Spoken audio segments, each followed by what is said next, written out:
Florida is continuing its fight against human trafficking. The Sunshine State is third in the nation when it comes to the number of calls to the National Human Trafficking Hotline.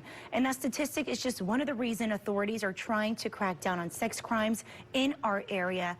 And we have team coverage tonight after deputies took down a multi-year trafficking ring on the Treasure Coast, and authorities busted a brothel running right near an elementary school. Yeah, pretty surprising. We start on the Treasure Coast tonight, where the Florida Department of Law Enforcement say 42-year-old Daniel Rhodes was running the operation out of motels and hotels, using the internet to advertise those women for sex.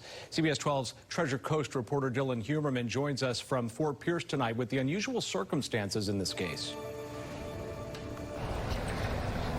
Jim, Fort Pierce police conducted a sting operation on Rhodes in 2020 at this Motel 6. And after he was originally put behind bars for selling meth and prostitution, he now faces a life sentence. 42-year-old Daniel Rhodes served with an arrest warrant while already behind bars. Rhodes was set to be released by Christmas for crimes he committed at a Fort Pierce hotel over 2 years ago. But that all changed after an investigation linked him to a human trafficking ring and a deadly drug overdose. According to the Florida Department of Law Enforcement, Rhodes gave his victims various drugs to coerce them into prostitution, and at least one woman died in the process.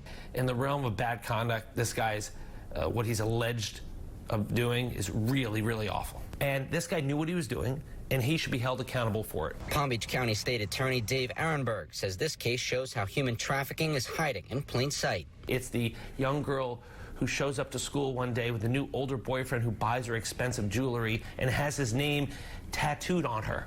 It's the woman you see at the nail salon who is afraid to look at you in the eye, not allowed to handle the cash. A local nonprofit organization, Place of Hope, works with trafficking victims. The director of development, Jamie Bond, says the hardest part of stomping out rings like these is actually having victims come forward. We have to be able to prove that it's force, fraud, or coercion. And if we don't have a victim, they can't prosecute, or the charges are going to be lessened. Right now, authorities across our area are stepping up their efforts to break up these rings and get justice for the victims. What is increasing are the number of cases we are prosecuting, and that's because of really good police work. We have a task force where we work with law enforcement to root out this evil. And while more rings are being brought down, more victims are left with nowhere to go.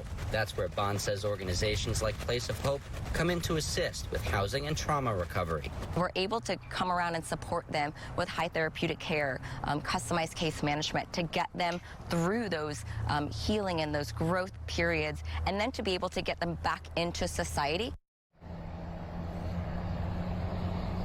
Both Ehrenberg and Bond urge anyone who may have been a victim to come forward and reiterate that law enforcement cannot do anything to help without one.